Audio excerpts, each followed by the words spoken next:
Pasitari mugari pe, sinakunze kuvuga cyane ngo ari mugari, ahubwo ujye mwita mugari n'ubu. Tujye tubireba, muhindukiye mukareba abari imbere, ndibwira ko n'ejo ariko byari bimeze, ndetse no mu gitondo cyangwa birenze n'ahangaha. Izi ni imbuto za Pastor Mpyisi. Iyo turi ahangaha tukaza, ubu ni imbuto. Kandi mu ijambo ry'Imana yatwigishaga baravuga ngo tuzabamenyera ku mbuto zabo. Ushaka kumenya Pastor Mpyisi uzamenya ku mbuto. Hari ibintu yakomeje kutubwira, ntaravuga byinshi wenda ngo by'itangiriro, cyane cyane uriya muhati we gutangaza Bibiliya. Mwebwe ndibuka ko twisanga benshi muri abakristo, murabizi Yesu amaze kubatizwa nibwo Satani yamwegereye, amaze kwiyiriza ubusa iminsi 40. Araza, ibintu byose Satani yabwiraga Yesu byari byanditswe muri Bibiliya.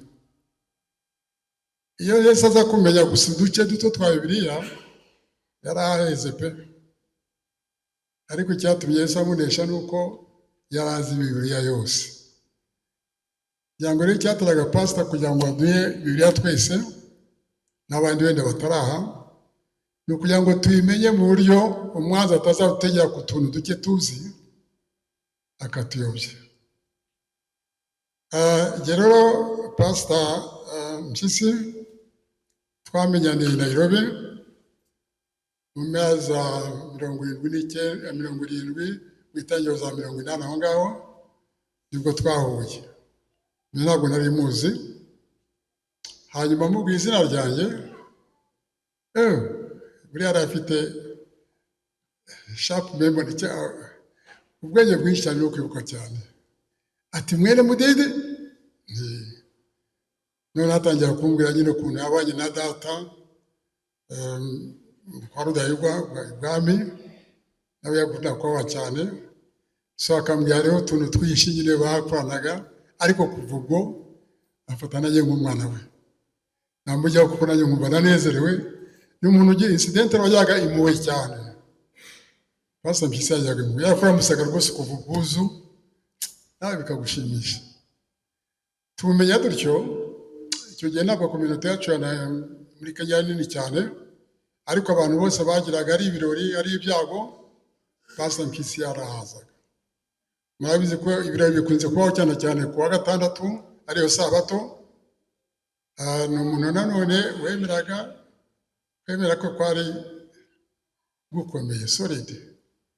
Yabanzaga kujya mu hango yose y'Isabato akayirangiza, izuba ryarenga isakaza. Ubundi agasanga abantu baho ngaho twari dufite abantu b'imfura nk'abakayihura bamungarurire, bakicara bakavuga ibya kera n'ibishya ku byo nabyo bari babizi. Natwe tuba tukiri abasore tukicara tukumva uko bavuga n'uko baganira, bikadufasha tukamenya byinshi tutari tuzi. Ibyo ntakibona cyane muri iyi minsi, iyo duhuye n'urubyiruko usanga bari uko bavuga indimi zabo, natwe abasaza turi ukwacu, urubyiruko rw'ahangaha. Abanyarwanda bavuga ngo utumvise tutaganira na se ntamenye icyo sekuru yavuze. Mujye mwegera abasaza mwumva uko baganira. Ibyabo byari biri hejuru cyane, kuko buriya reka nkubwire, hari ikintu cyitwa ubupfura mu Kinyarwanda. Abo bantu bari imfura, bakaganira tukabigiraho imico ndangagaciro, tukumva ibyabo, bakavuga badategwa mu magambo, tubigiraho byinshi. Ariko twajya kurangiza pastor ntabure kuvuga Yesu. Abo ngabo ntibavugaga Yesu cyane, simpamvu ntibari abakirisitu ariko ntibabivugaga, ariko akagenda avuze Yesu kuko ntabwo bibagirwaga inshingano ze. Turakomeza dutyo kugeza igihe ntabiriye ndarabasiga, ariko twongera guhora mu Rwanda. Mu Rwanda rwo najyaga mu rugo nyine nk'abandi bana be bose, izo mpuhwe tukagenda ariko reka mbabwire ibintu bimwe Mpyisi yari afite abenshi batagira. Hari ibintu burya rimwe rimwe twitiranya, ahubwo twitiranya ubumenyi n'ubwenge. ushobora kugira ubumenyi bwinshi ariko nta bwenge ufite, kuko washobora kugira ubwenge nta bumenyi bwinshi ufite. Iyo mbivuze n'ubundi wenda abato ntibabyumva, bakuru babyumva. Ntanga urugero, ugiye nko mu cyaro hariya ugasanga umuntu w'umugabo wiyubakiye neza, urugo rwe neza, afite urutoki rwe, afite imirima ye n'ikawa n'iki, atunze umuryango we neza, abana batwaye mu mashuri n'iki, uwo muntu nta bwenge afite. Nta bwenge afite? Afite ubwenge bwinshi cyane. Ushobora rero no guha n'undi ufite PhD nk'izo muzehe yavugaga, usanga yigaraguye mu byo yigaraguyemo byose, yapfiriye hariya, yabuze inzira imucyuriwe. Ubwenge arabufite rwose, PhD ntabwo afite bwa bwenge bwa ubumenyi. Afite ubwenge uwo nguwo? Apana, nta bwenge ariko ubumenyi bwo arabufite. Icyiza rero cya muzehe yarabifite byombi. Iyo ufite ubwenge ukagira n'ubumenyi, mu Kinyarwanda babyita amata yabyaye amavuta.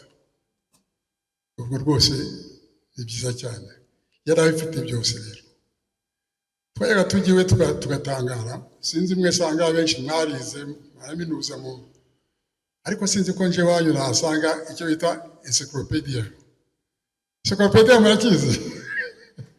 Ibitabo birimo ubumenyi bwinshi cyane, bitangira kuri A bikagera kuri Z cyangwa EZ. Abifite kandi abishaka nk'ubumenyi, yandika, ukareba uyu musaza w'imyaka 100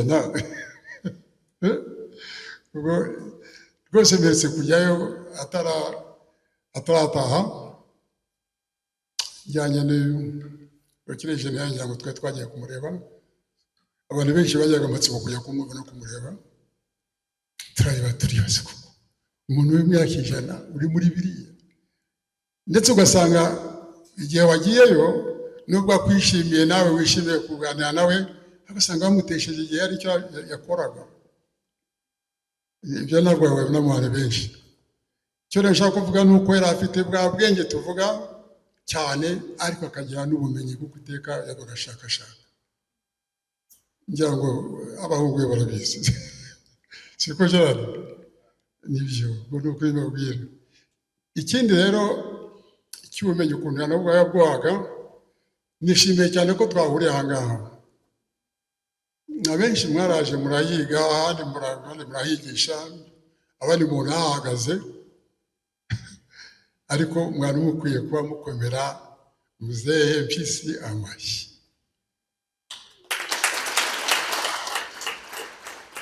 Reka mubwire, intambara yarwanye kugira ngo iyi university ibeho, we mwabimbaza kuko nari ndaho aza kwirwanira. Urabyumva?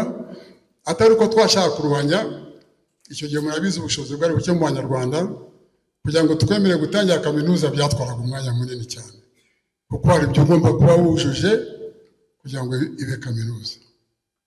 Ariko intambara ye, umuhati we, no kumubwira ngo ntabwo byaba byoroshye. Ariko reka mubwire, mujye mukomeza mubwibukire aha ngaha kandi munamwibuke. Sinshaka kuvuga ngo muzashyiraho monument, ibyo ni ibyanyu, ariko niba uri ifoto y'igihe hariya nabyayo, kuko nabivuga neza nk'umuhamya wabyo, yuko inirake muzehe Mpyisi yagizemo uruhare, ntazi ko abandi benshi babigizemo. Nabyo rero ni ukwereka ishaka yagiraga ryo kugira ngo Abanyarwanda bagire ubumenyi, ariko bamenye n'ijambo ry'Imana, kuko nk'uko Bibiliya itubwira, itangiriro ry'ubwenge no kumenya Imana, niko byanditse. So rero ni umusaza twakundaga, ariko ni umusaza n'ubu tutashobora kwibagirwa, kuko imbuto ze ziragaragara. Imbuto ze ziragaragara. Wenda natwara umwanya kuko babwiye ko ngomba kuvuga igihe gitoya. Abarimu dukunda kurondorwa rimwe na rimwe, reka ndekera, ariko mu by'ukuri ni umubyeyi wadushimishaga kandi ntituzamwibagirwa. Ubundi turavuga ngo naruhukire mu mahoro, ariko ayo tuzi ko yayabonye, kuko uyakoreye yamwakiriye mu mahoro.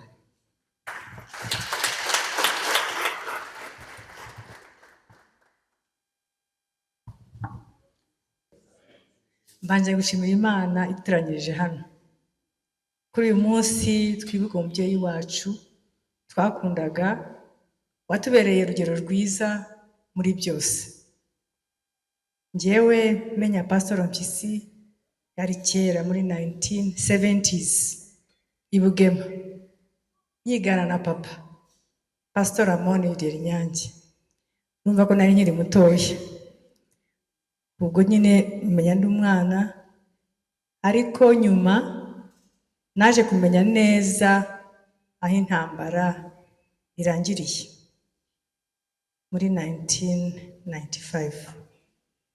Ubwo araza aratubwira ati ndashaka kubana n'abana bose ba pastor, mwese ndashaka kubana namwe. Araduhamagara, atujyana ahantu, aratuganiriza atubwira ukuntu Imana ari nziza, ukuntu Imana ibana n'abantu bayikorera, ukuntu abantu bayikorera batabura icyo barya. Kandi rero iyo umuntu yasubizaga amaso inyuma, wabonaga ko ibyo avuga byose ari byo. Bakambara neza, bakambara amakaruvati, bakaberwa, baza mu rugo rwose ibyo bikaba bihari, tukaba dufite n'abashyitsi benshi cyane. Wasubizaga amaso inyuma wareba ibyo avuze gusanga ari byo. Imana mu mafaranga make yababonaga bareraga abana bagakura, bakajya mu mashuri bakiga bakarangiza. Ubwo rero yari yadutoranyije twese nk'abana ba pasitoro, ati rero mwabicucumwe, murebe ukuntu Imana yaturinze twebwe papa banyu, tukaba twayigejeje hano tuyikorera, ntacyo twabuze, ntabwo twabuze ibiryo, mwebwe mwirirwa mu kabari. Yari umubyeyi ushaka gucyaha abana, yari umubyeyi ushaka ko twese tumenya Imana tukayikurikiza kandi dukomeje nk'uko nabo ari wo murimo bahisemo. Ubwo birarangira, ndimuka njyana n'umugabo wanjye mu bindi bihugu, nza kugaruka muri imyaka 9 ishize. Ubwo nagarutse mvuye muri Nairobi, ndi kumwe n'abana banjye babiri, Mico na Rosa. Ubwo nitegura kubajyana Vancouver muri Canada.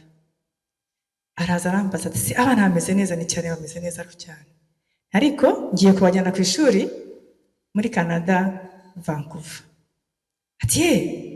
Ati rero ntabwo nshaka ko bagenda ntabaganirije. Nta kibazo.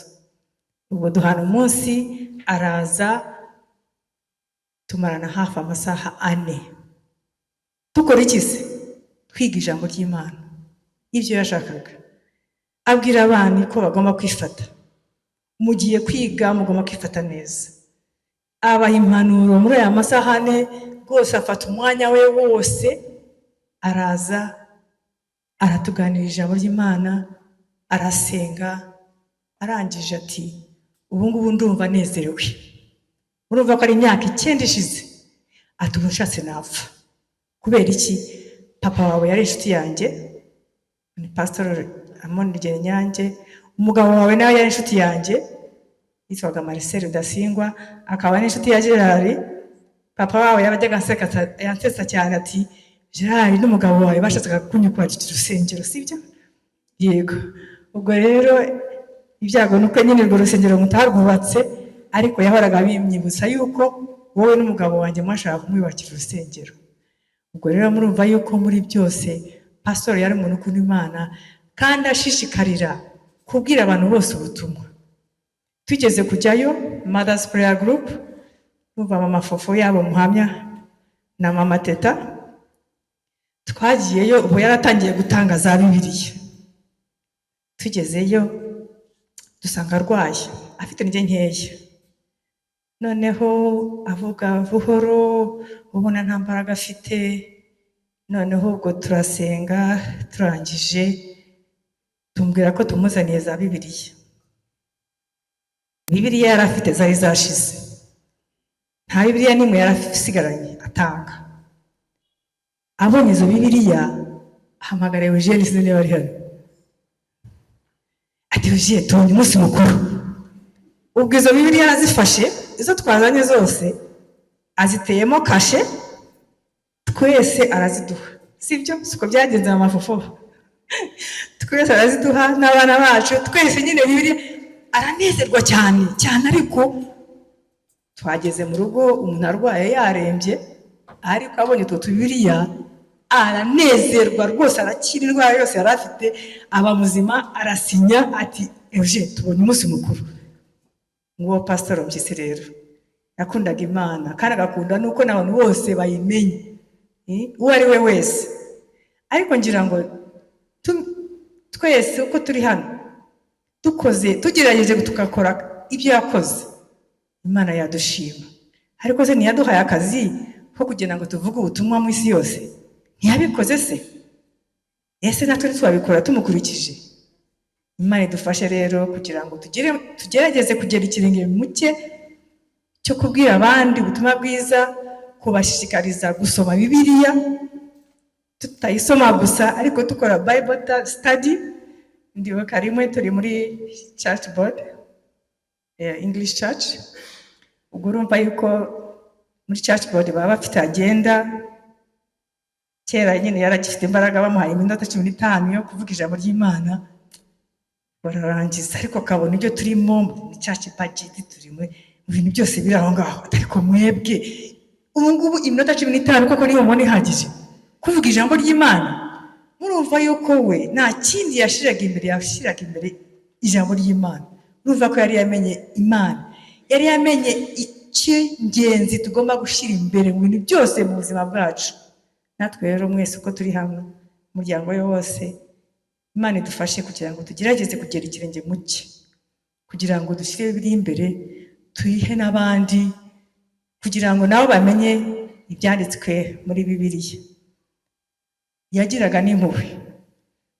Madamu Tayisire, ngiye kuvuga ibanga ryawe, ariko abuganga kuri Faisal yahamagaye Immaculata, ubwo ararwaye ararembye, nta kibazo yari afite rwose, kugira ngo nta nubwo yari afite ibyo gupfa. Abwira Immaculata ati kakakobwa karugiye Nyange, uburyo ukamenya.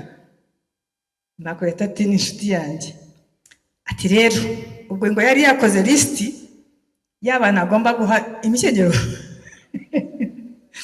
Tekereza, umuntu ararwaye ari kuri Faisal ararembye, ariko arimo aratekereza, arabwira Immaculata ngo ashyire abantu kuri listi, napfa bazaha imikenyero. Uwo muntu badatangaje, umuntu uri kwa muganga ubundi aba yitekereza avuga ati rwose narembye, ubona yihebye. Uwo muntu se abategereza guha gifts abantu ari mu bitaro, uwo muntu se urumva asanzwe? Imana rero idufashe kugira ngo tugire umutima nk'uwe, utagira ubwoba, wakiriye Imana mu buzima bwe bwose, akanayikorera muri byo byose akora. Yarambwiye mu minsi mike yagiye kwigendera, nagiye kumusura, anyereka igitabo Venuste yamuhaye. Venuste ari hano? Venuste, yego. Ubwo yari kopi ngira ngo wari wamuhaye. Ati iki gitabo Venuste yakirangije, ariko ngo hari ibyo wibagiwe. Noneho ngo uramubwira uti nta kibazo Pastor, reka iki ngiki tukirangize gutya, ahubwo wowe andika ikindi. Muri make nasize yandika ikindi, sinzi aho yakigejeje. Urumva ko ari muri minsi yiheruka cyane. Ubwo muri make ya Venuste cya gitabo bamusigiye yarakimpaye, ninjye ugifite. Yanyihereye igitabo. Murumva rero ubucuti twari dufitanye, kandi nkamukunda, yambereye umubyeyi, yambereye byose. Gerard, ntugire ishyari mwese. Ariko ndashimira Imana yatumye mumenya, akanambera n'umubyeyi, akananyitaho, akanasengera abana.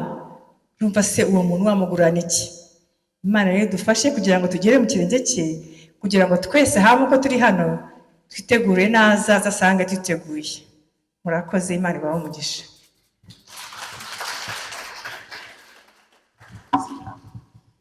Murakoze cyane. Nibyo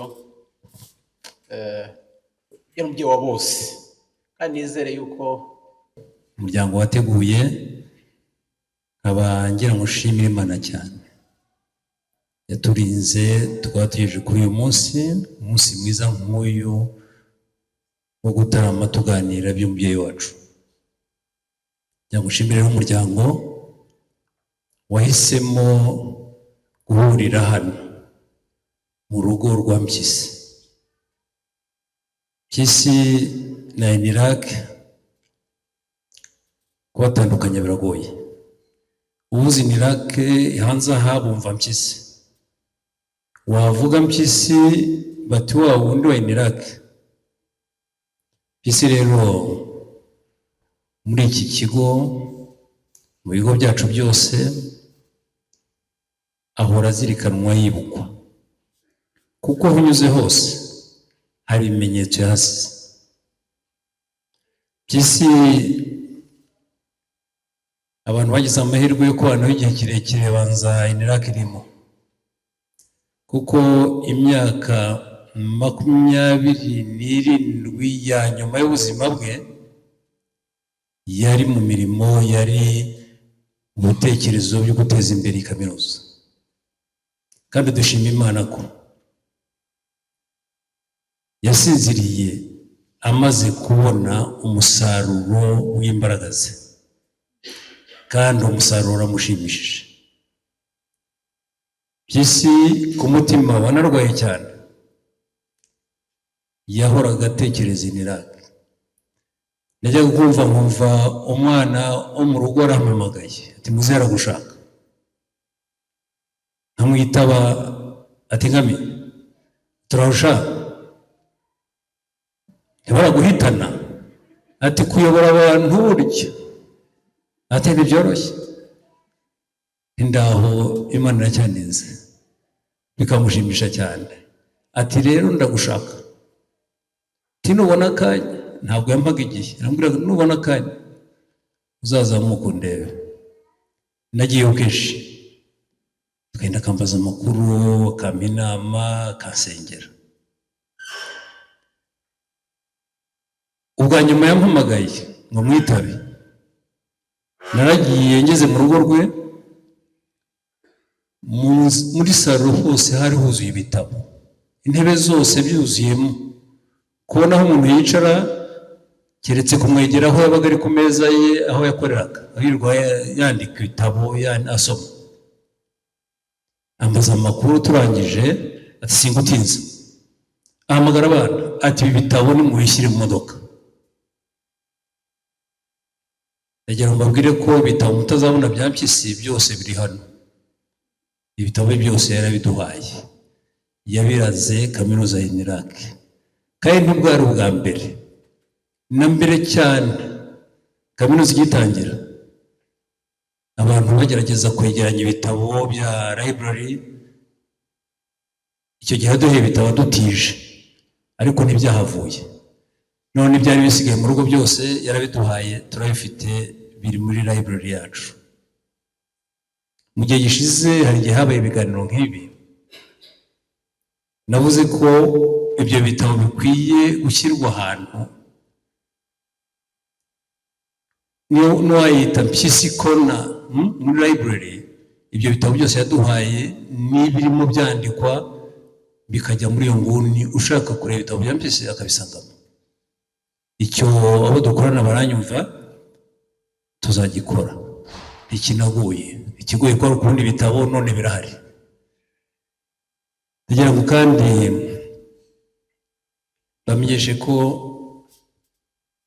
ubuzima bw'iyi kaminuza kuva igitangira biruhije, twagizwe n'amasengesho y'ababyeyi nka Mpyisi.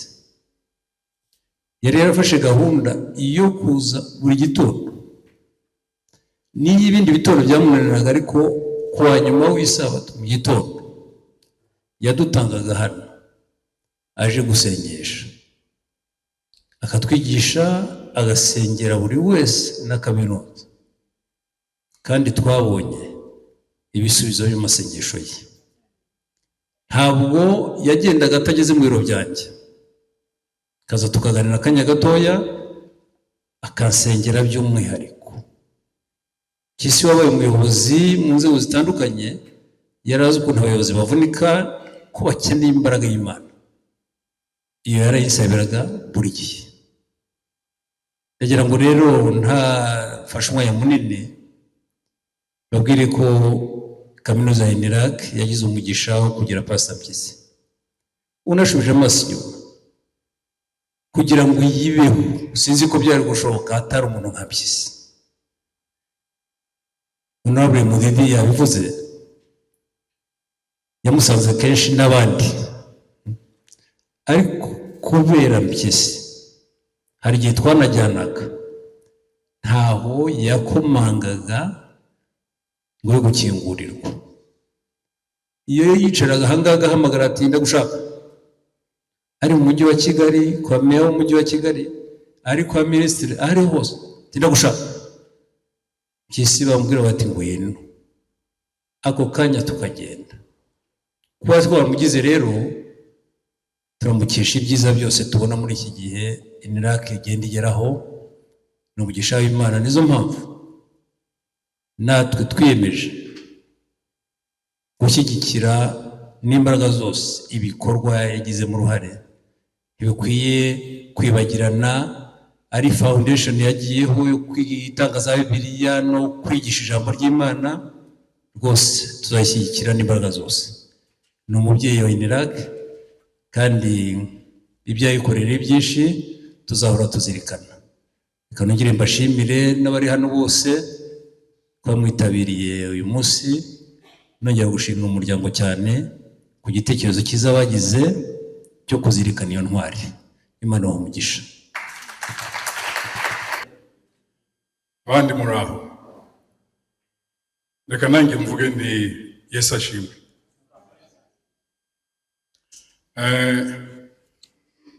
Uyoboye gahunda Dr. Rulinda,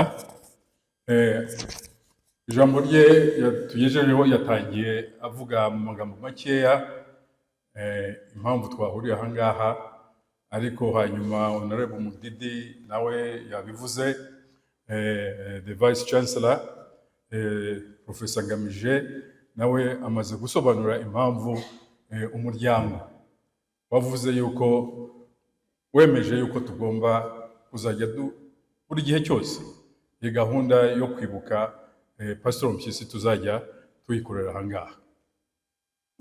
Na kwibuka ibi ejo nimugoroba nibwo iri somo narimenye mu gitabo cy'imigani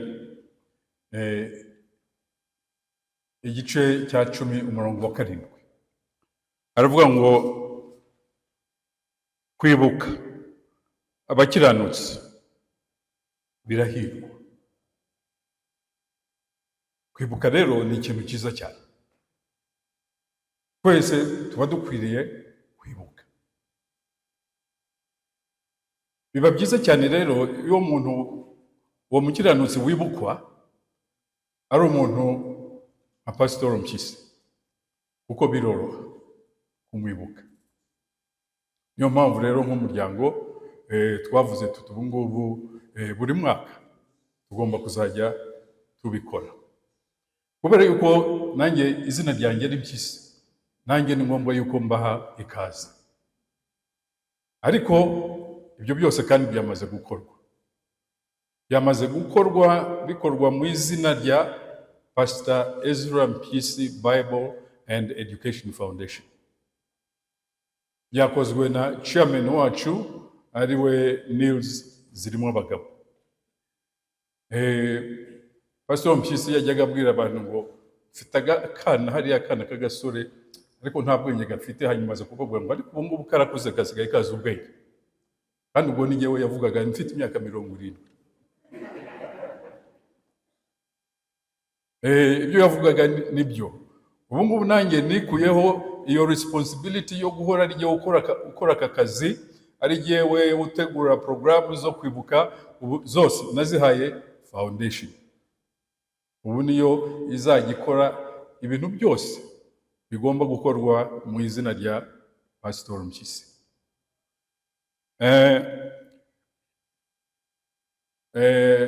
Professor Ngamije yabikomojeho ikintu cyitwa nyine Pastor Ezra Mpyisi Foundation.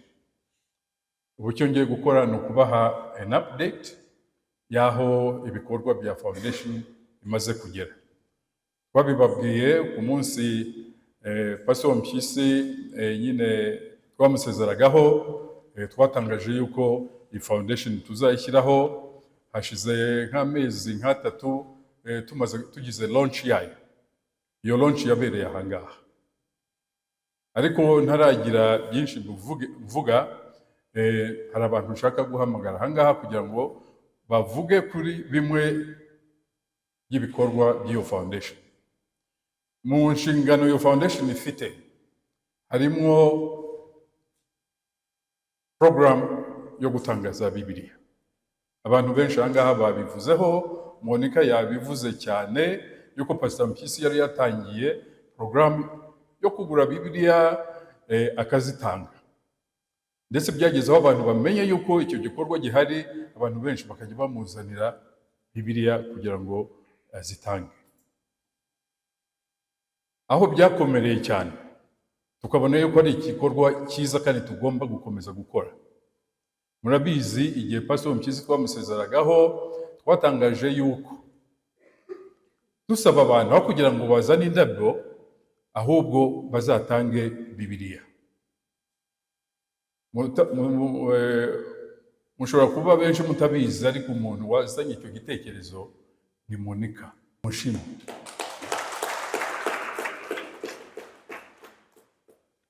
Mu minsi 3 gusa tumaze kugeza ku bantu, tumaze gutangaza yuko aho kugira ngo muzane indabo muzazane Bibiliya cyangwa muzatanga amafaranga tuguriza Bibiliya, mu minsi 3 twari tumaze kubona amafaranga miliyoni 9. Aho niho twakuye intege zo kuvuga ngo noneho tubonye n'ikintu kigaragara foundation yazagikora. So program yo gutanga Bibiliya ni igikorwa kimwe cya foundation. Ikindi gikorwa ni ishuri rya Bibiliya. Abazi Pastor Mpyisi bazi yuko kuva kigera mu Rwanda yatangiye amatsinda yo kwiga Bibiliya. Hari itsinda rimwe Nyamirambo ryamaze imyaka myinshi, abanyeshuri benshi barinyuzemo, ariko hari n'andi matsinda yajyaga ajya kwigisha Bibiliya. Dusanga kubera yuko ari ikintu Pastor Mpyisi yakundaga kandi akora, ikindi mu bikorwa bya foundation no kugira ngo tuzakomeze iryo shuri rya Bibiliya. Nibuze gusaba umuntu ubungubu twasabye kugira ngo ayobore izo gahunda za y'iryo shuri rya Bibiliya, nawe aze kugira icyo atugezaho. Mwumvise ikindi ku gitabo cya Pastor Mpyisi. Venus ari hano, urakoze. Venus yakoranye cyane na Pastor Mpyisi kugira ngo icyo gitabo uvuga ngo gicapwe, printing. Venus printing ibitabo, niwo printing amigisho dukoresha mu ishuri ryo kwisabato n'ibindi bitabo by'Abadventist. Yakoranye na Pastor Mpyisi cyane kugira ngo cya gitabo cya Pastor Mpyisi yanditse kugira ngo gisohoke. Nawe nibuza kumusaba kugira ngo agire icyo abivugaho. Nibarangiza nanjye ndagaruka nongere mvuge noneho kuri Bibiliya aho zigeze. Hari ikindi gikorwa kizakorwa na foundation. Turashaka kuzashyiraho a fund, an education fund. Ubu ngubu murabizi hano mu Rwanda leta ifite igikora kandi ikora neza, hari za NGOs nazo zigerageza, ariko turacyafite abana benshi baturuka mu miryango itishoboye kandi badashobora kwiga. Ubu iyi foundation turashaka kuzashyiraho an education fund kugira ngo tuzajye tubona amafaranga yo gufasha abana baturuka mu miryango itishoboye kugira ngo bashobore kujya kwiga. Cyane cyane turashaka kwibanda ku abana bashaka kujya kwiga imyuga muri TVET schools. Abo nibo dushaka kuzajya dufasha cyane, kuko mwese murabizi umwana unyuze muri TVET avamo afite ikintu ashobora gukora n'intoki ze, avamo yize umwuga. Bene abo ngabo nibo banabona n'akazi mu buryo bworoshye kurusha baza bafite a degree in masters. Ubu ngubu masters is almost compulsory, ariko uyo ufite umwuga wize, ufite icyo ushobora gukora n'intoki zawe, biroroha kubona akazi. Ariko kandi nawe kujya mu wihangira akazi byorohera umuntu ufite umwuga ashobora gukora. So abo ngabo nibo foundation ishaka kuzafasha cyane, ariko babandi nyine n'ubundi batari bafite ubushobozi bwo kugira ngo bajye kwiga iyo myuga. Mureke rero uyu mwanya nsabe Elder Emile Ngabo Isonga, niwe uzajya ayobora iyi gahunda ya Bible School, aze atugezeho uburyo iryo shuri ry'isabato tuzarigeraho. Ntabwo mfata umwanya muremure kuko abateraniye aha twese mu buryo bumwe cyangwa ubundi turi abana ba Pastor Mpyisi, bitari ibyo mu maraso gusa, ahubwo abo yareresheje indangagaciro yari afite, kandi abenshi nanone bahuriye muri iryo shuri rya Bibiliya ku myaka yari afite muzi mwese, yitaga ikiburamwaka, nursery. Ntabwo yavugaga ko iryo shuri Bible study turimo yaba ari high school, yaba ari university, ariko yavugaga ko ari nursery, kubera ko yavugaga ko ariho tugitangira, nk'uko mwabyumvise mu cyigisho cyiza batwibukije mu byo yatanze. Impamvu z'iryo shuri ntabwo nzitindamo. Murumva ko tutasigasira legacy ya pasiteri tudakomeje kwiga Bibiliya. Birumvikana ko tutagira umwete no gufandinga porogaramu zo gutanga Bibiliya zizatangwa nk'uko batanga indabo zigaterekwa muri salo. Ni byiza ko Bibiliya irenga kuba igitabo, irenga ko tumenya ngo ni ijambo ry'Imana gusa, ahubwo Bibiliya ikaba ubugingo, nk'uko pasiteri yabitwigishije, ikajya ku bwonko. Ijya ku bwonko ite? Nabyo nabangiye kubwiriza icyigisho yigishije, mwabyumvise. Ni ukwicara, we yakoreshaga imvugo ye nziza cyane y'ikinyarwanda gikuze, ko ari ukuyiteka tukayirya, ibinagarukira aho ngaho tukayuza. Ibyo rero icyo bivuze, yabaga ari ikinyarwanda cya pasiteri gikuze cyo mu myaka ye, ariko mu mvugo navuga yenda yanjye ni ugutanga igihe cyo kwiga Bibiliya. Nta nubwo dushaka kugira ishuri riri structured cyane, rifite za content na za curriculum nk'uko muzi amashuri akora. Turashaka gutangirira mu murongo pasiteri nawe yakoreragamo. Ni uwuhe? Uwakundaga pasiteri wese, nk'uko ndabizi abaje ahangaha nuko mwari inkoramutima ze, akaba yaranyuzwe na ministry yakoze mu buzima bwe. Icyambere, appeal ya mbere nuko tubararika mwese mu nzego zitandukanye murimo, yewe no mu madini atandukanye murimo, ni muze twigane Bibiliya nk'uko yayigishaga.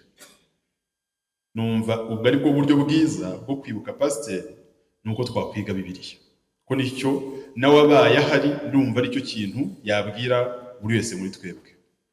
Tuzajya tuyiga duti?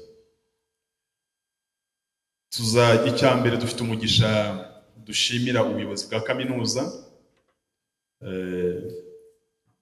niko bikwiye, ariko ntibabura kubishimirwa ko yaduhaye ikaze ko hano ari mu rugo. Ubwo venue cyangwa se aho tuzigira ni ahangaha mu Inirake. Ishuri sindi babwira, ariko yenda Rurinda azabidufashamo, ariko icyambere twumvikanaho nuko naha bizakorerwa. nkiri kuri iyo location y'ishuri, icyifuzo ni uko koko Imana izaduha umugisha nta gushidikanya byarenga kuba, kuko INIRAC ifite campus zirenze imwe, murabizi hari INIRAC Rwamagana, hari INIRAC i Nyanza. Twazishimira kubona ku masabato tugiye kubabwira tuzajya dukoreraho n'ab'i Nyanza bafite active class, n'ab'i Rwamagana bafite active class, n'ab'i Kigali. Ariko mu gutangira turatangirira inaha ahangaha turi kuri headquarters za INIRAC. Tuzajya twiga ku isabato nimugoroba, duhere saa 9:30 dusoze isabato saa 11:00. Dukoresha hagati y'amasaha 2 na 2:30 bitewe nuko tuzabona abanyeshuri baboneka igihe bazira n'ibindi. Twahisemo gutangira tudafata ukwezi kose, duhitamo ko twatangira dukoresheje nibura duskiping isabato imwe twariterana, isabato ya kabiri niyo tuzatangiriraho, kandi ibyo mvuga si kera, ni muri uku kwezi kwa kabiri. Isabato ya kabiri ni ya kane, kugira ngo n'abafite izindi gahunda mu nshingano zitandukanye mu matorero babone uko bazijyamo. Dufite facilitators, twizeye ko Mwuka Wera ari uzaba umwarimu wacu. Birumvikana hari abazafasha muri coordination y'ishuri, ndimo nkuko Elder Gerard yababwiye, Dr. Rulinda ari hano turi kumwe. Dufitemo twe turabarayike, dufitemo abapasiteri, hari umupasiteri mu kiruhuko cy'izabukuru wagombye kuba ari hano nuko atabonetse witwa Pastor Saf, nawe turi kumwe na Pastor Dr. Kayitare wigisha i Masoro, ndetse ndatekereza ko tutazabura kubona umwe mu bayobozi b'itoro rya INIRAC Ntaherezaga Gakwerere on board mu bazadufasha, kuko afite byinshi byo kudufashisha.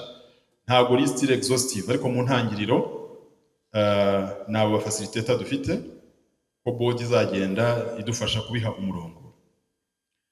Mwarimu mwamwumvise ni Mwuka Wera, twebwe tuzaba dufacilitatinga mu kwiga Bibiliya. Tuziga dute? Navuze ngo nta content dufite yanditse, ariko uko pasiteri yigishaga kubageze mu ishuri rye rya Bibiliya niko tuziga. Fata igitabo tutirukanka, tudashaka kujya kubwiriza, tukiga itangiriro, tukariteka, tukarirya, tukanaryuza. N'urugimba mbabwiye igitabo cy'itangiriro uko nicyo kibanza, nuko tuziga Bibiliya. Reka no gutwara umwanya muremure, reka mbararike ngo gusigasira umurage mwiza pasiteri Ezra Mpyisi yasize ku isi ni ugukunda Bibiliya no kuyiga. Kuza kujoyininga ishuri no kuritera imbaraga zituma tutaziga Bibiliya gusa ngo twifashe, ahubwo tuzabyara n'abandi babwiriza bazafasha n'abandi. Ndetse hirya y'ibyo ngibyo, ishuri nirikura, kuki numvise amateka ya pasiteri y'ibyo yakoze muri Tanzania, aho yashinze ishuri, ubu ngubu riproduiza abapastors benshi. Why not tutakorana na INIRAC tukazagira faculty ya theology? Iyo ni imishinga dufite, ariko aka kanya tutatangirira rimwe. Ntimurebere ishuri rero gusa ngo nukuza Emira akabasomera itangiriro mugataha, ahubwo tuzahaherwa umugisha kuko rizaba riyobowe n'Imana. Murakoze.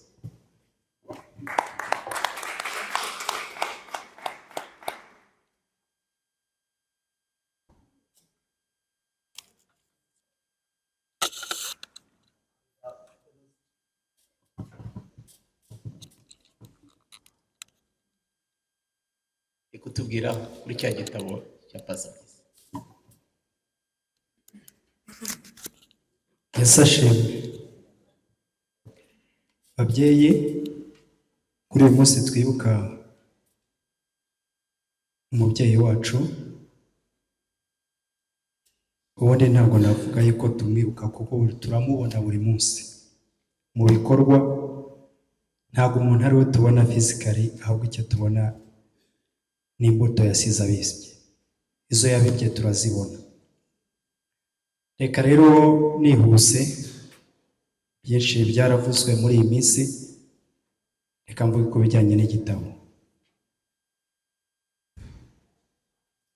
Igitabo uko twabivuze igihe twamwibukaga, nabwo igihe twabaga turi ku kiriyo,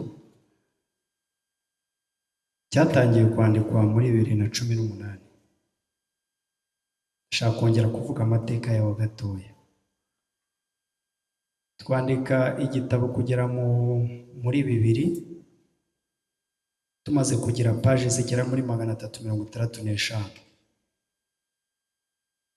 Ariko turangiza uwo mwaka yaje kutubwira ati oya, bazabisoma, harimo babisomye byaba byinshi bikabarambira. Ndashaka igitabo kitarengeje paje 100. Dukora icyo bita samari ya samari, niko hari nayita. Tugira impapuro zitarenze 100. Umuzehe wari wabishatse icyo gihe. Igitabo turacyandika.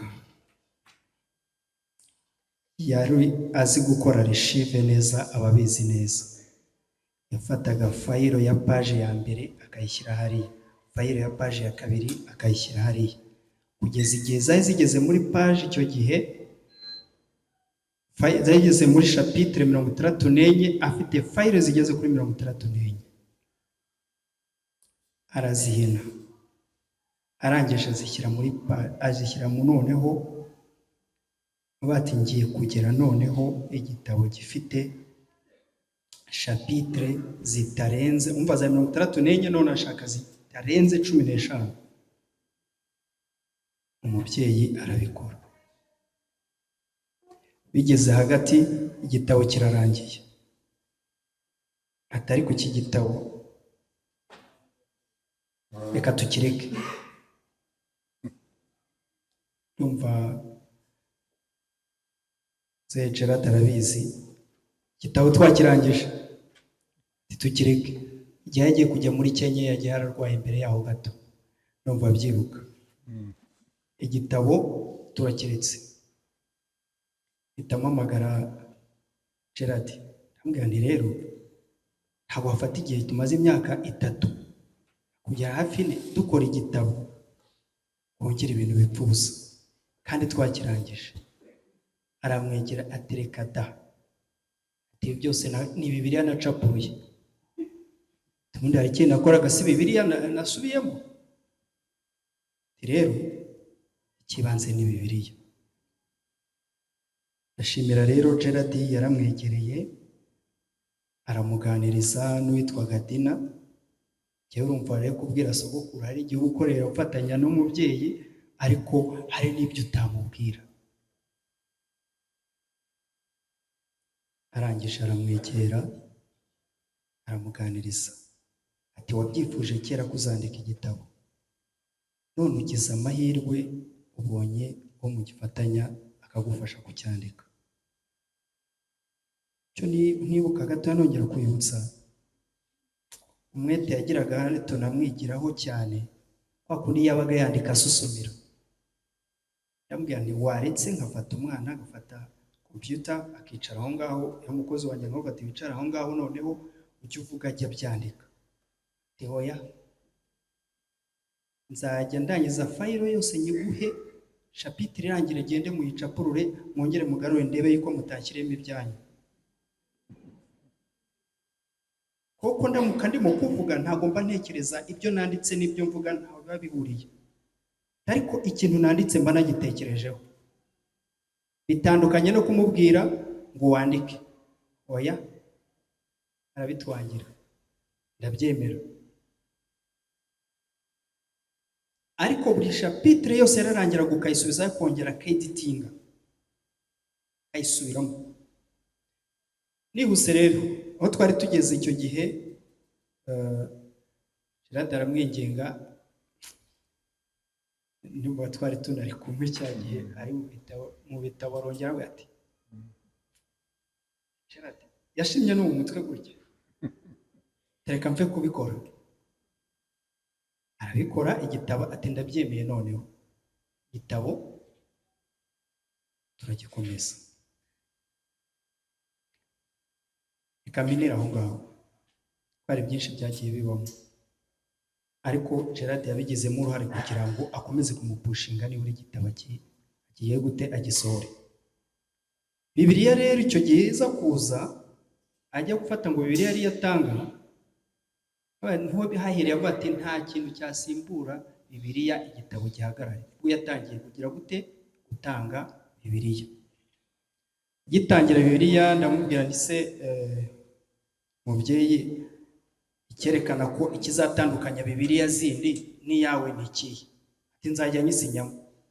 Agasinya agasusumira. Ndamubwira rero ndagukoreshereje gukorera kashe ujye uteramo kashe aho usinyeho dukore nawe kashe ujye uyiteramo. Hano hantangarije hambwira tuzanye igitekerezo cyiza arabikora. Ndagenda ndayizana nyizanye hambwira ati rero ngiye kuguha Bibiliya ayinteraho kashe ngira ngo wenda ambwira ati fata Bibiliya amuhaye Bibiliya 100 ngo ziteremo kashe. Nakaza agiye kumpa noneho ndanakarangiza ateye namwe muzenda atera muri Bibiliya zitarenze 10 kandi uyu mwanya ntabwo mubona rwose singusuzuguye mfite ibyo nari ngiye gukora. Niba wenda abari mu rugo barabikora abasore ati barabikora nta kibazo cyangwa nzajya nyiteramo uko baje kuyifata. Afata Bibiliya arayimpereza ku kanya ikimara guteramo kashe ya mbere tugenda uyisome ati kandi ndagushaka wowe n'umuryango wawe. Hashize icyumweru turaza n'umuryango wanjye aradusengera.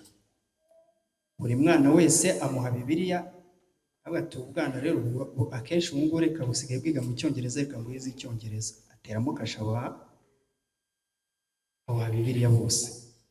Ngo nagira ngo mvuge n'ubuhamya n'imbubuziho ariko ijambo rimwe cyo gihe yavuze ati Bibiliya ndayibahaye nzi ko mu nkunda ariko nimuba mu nkunda uzasome iyi Bibiliya. Niba ukunda muzehe uzasome Bibiliya. Niko kumwibuka. Kane kadusoze ku bijyanye n'igitabo rero. Igitabo aho bigeze mbaye update. Uyu munsi igitabo ni niyo y'u Rwanda yagifashe. Ni nayo ikigurisha. Iri mu mutungo w'ibitabo bya Iniyo. Ndumva ibitabo bari maze kugira n'ibihumbi 2 byari maze byose kugurwa.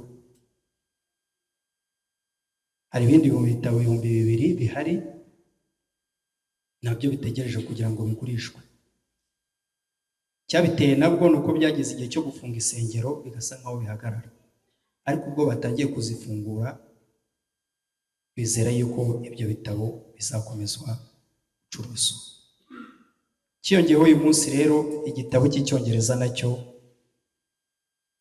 tumva gisigaye editing ku itariki 15 z'ukwezi kwa kabiri nacyo kizaba kiri printed gihari nacyo twaragisohoye ku buryo abumva icyongereza bo muri Kenya bazajya babasha kugisoma.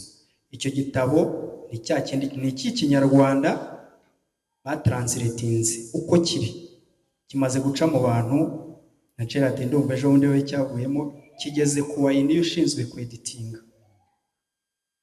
Nawe twari turi mu kuvugana ejo bundi ziko twabivugana turi kumwe na Gerard atubwira yuko next week akiduha niwe wanyuma asigaye tukagiprinting. Impamvu tugiha Iniyo nuko itorero ko ari ryo ryacyemeje ryo ryongera kwemeza n'icyo gitabo nk'uko ari nabo bazagicuruza. Muri makeya nuko bihagaze kandi icyo tubasaba nuko iki gitabo nacyo natwe tukigura. Iyo tukiguze tuba duteje imbere fondasiyo. Wako aya mafaranga avuyemo yose ajya muri fondasiyo. Ntabwo azajya mu mufuka wanjye. Nubwo ndi umucuruzi ariko ntabwo azajya mu mufuka wanjye. Muzehe yampaye byinshi n'ubuhamya mbabwira icyo namuvomyeho. Twe twavuye muri katolike ntabwo twavukiye mu badive, ariko hari ibyo namuvomyeho bituma mbuwo ndi ubu. Naramubwiye ngo ngewe inka nguhaye nuko nzakwandikira igitabo, kandi igitabo ntatezemo inyungu. Nanjye icyo wampaye nicyo kingiza ubundi ubu. Reka rero dushimire Imana yamuduhaye, kandi n'ubuhamya turi mu gutanga uyu munsi, ibyigisho twiga na ubuzima bwa muzehe ni icyigisho gikomeye. Uwiteka dushoboze kundi iyi Bibiliya nicyo yadusigiye mu izina rya Yesu. Venuste na Emile kutugezaho iyo update. Now, ntabwo ndi burenze iminota 3. Ngiye kuvuga kuri the Bible program. Ayo mafaranga yose twabonye, twavuze Bibiliya turazitanga. Hari igihe nigeze guha telefoni yanjye umukozi mu rugo, azaba ari wowe uzajya uyifata. Ntabwo ari ikosa, ariko igihe twabwiraga abantu yuko tuzajya dutanga Bibiliya, nabahaye telefoni yanjye. Abantu bampamagaraga buri minota 5 telefoni yahamagaraga bashaka Bibiliya, individuals, ariko twarazibahaye benshi. Kandi ikiza, kandi nicyo Pastor Mpyisi yifuzaga, abantu twazaga ntabwo ari abadventist gusa, abantu baturuka mu matorero atandukanye, Protestants, ndetse hari itsinda ry'aba Muslims nabo basabye Bibiliya, turazibaha. Noneho amafaranga amaze gushira, abantu bagakomeza kumpamagara bati natwe turashaka Bibiliya. Ndababwira ngo ngubu twabaye tubihagaritse, kuko ndashaka yuko izi Bibiliya zizajya zitangwa na foundation, mu izina rya foundation, aho kugira ngo zitangwe mu izina rya Gerard. Ubu rero hari abanyamakuru bari aha ngaha, namwe muri aha ngaha. Ndashaka to make an appeal, ndashaka kubasaba twongere dutangire icyo gikorwa cyiza twaratangiye gukora, kandi tugikora neza, cyo gutanga amafaranga kugira ngo tugure Bibiliya maze tuzitange. Ubu twongeye gutangira. Muzi yuko foundation ahari hose zikora kuko zabonye imfashanyo, inkunga iturutse mu bantu, iturutse mu bindi bigo bitandukanye. Reka nizere ko mushobora gusoma kuri screen. Hariya nanditse uburyo ubu ngubu inkunga itangira gutangwa. Abo mu Rwanda bakunda gukoresha Momo. Iriya niyo nomero ya Momo, 052446 muyikoreshe. Bibiliya imwe nziza yindi ibashimisha mwese, ubanza niyo nk'iyi ngiyi iri aha ngaha, niyi ngiyi.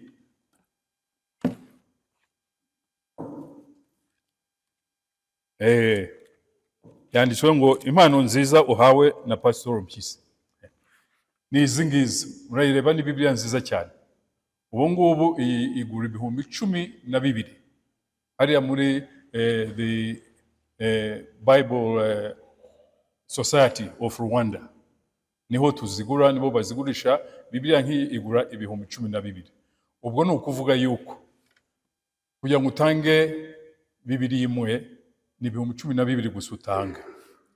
Hari ikintu cyavuzwe na Dr. Rulinda n'ejo nimugoroba, hari umuntu wakivuze. Yaravuze ati ubu buri muntu wese wahawe Bibiliya, kandi ndashaka kubibasaba, buri muntu wese wahawe Bibiliya nawe yihundi. Ubwo icyo mvuga, ndagusaba yuko niba warabonye Bibiliya iturutse kuri Pastor Mpyisi, nawe duhe Bibiliya tubone undi muntu tuyiha. Dukombeje kugenda tubikora gutyo, iyi ni program itazarangira. Wabona mu gihe gitoya tugeze kure, tumaze gutanga Bibiliya nyinshi. Ubu tumaze gutanga Bibiliya zigeze ku 2,000. Tekereza buri muntu wabonye Bibiliya yemeye guha undi muntu Bibiliya, mu gihe gitoya twaba dutanze izindi Bibiliya 2,000.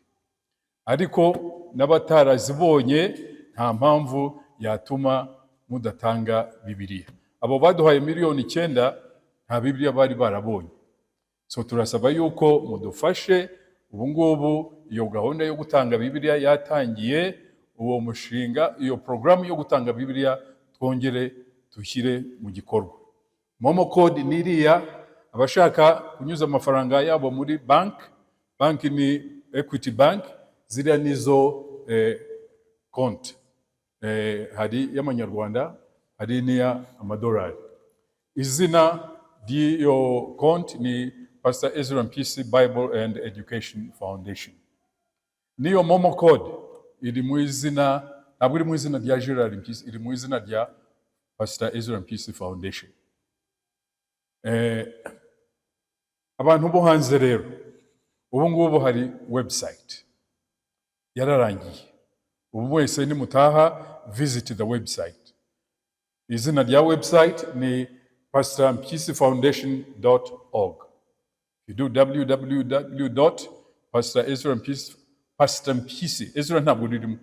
pastormpyisifoundation.org. Uri bwinjire muri iyo website. Harimo description yose y'iyo foundation. Mission yayo, objectives zayo, ibikorwa byayo, noneho ariko hakabamo n'uburyo bwo gutera inkunga. So anybody who lives outside Rwanda, you can go through the website and be able to make a contribution to support the Pastor Ezra Mpyisi Bible and Education Foundation. Ndetse muri iyo website uzasanga n'uburyo bwo kwishyura ukoresheje. Ubu ngubu harimo abazi companies hano zemewe na the Central Bank kugira ngo collecting amafaranga on behalf of different institutions. Hari ikigo kimwe cyitwa DPO.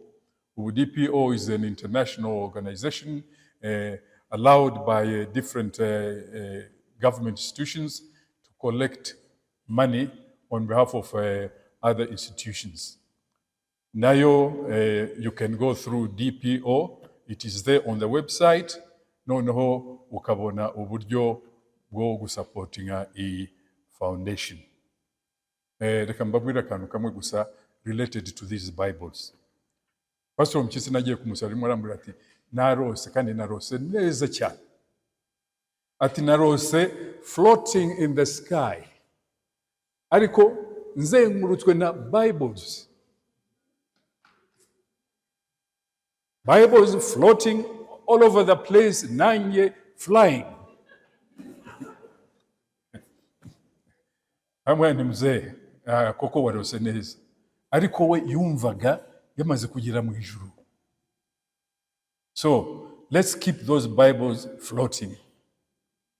Thank you very much.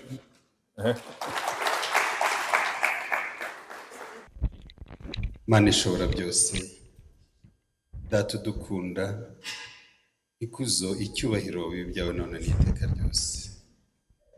Turahangaha tugushima kuko tubasha kuvuga, kuko dutekereza bigakunda, babwa icyubahiro data. Twaje muri uyu muhango mwiza wo kwibuka umubyeyi wagukoreye igihe kirekire kugeza igihe wemeye ko asinzira. Ntabwo tuteze kuzamwibagirwa, tuzamwibuka iteka ryose. Gahunda zabereye ahangaha zose zayobowe nawe, none zigeze ku musozo, babwa icyubahiro data. Nanone kandi gahunda dutahanye yo kugira ngo turusheho kubwiriza ubutumwa dutanga Bibiliya, igasana byose bizayoborwe nawe. Uzadukoreshe, izina ryawe rirusheho kuhabwa icyubahiro hano iwacu mu Rwanda ndetse no hanze yaryo. data mwiza, komeza kuturinda kandi unaturindire. Uwiteka ntitubura kwibuka no kwereka abayobozi bacu bo mu nzego zose, kugira ngo bose bazajye bakoreshwa nawe. Tugiye gutaha rero, tugeze mu ngo zacu amahoro. Nitwumva ko twese twageze amahoro, turongera tugushime. Tugusabye bikeya, ibindi ubona byazatuma turaga ubugingo buhoraho, byose ubiduhere ubuntu mu izina rya Yesu.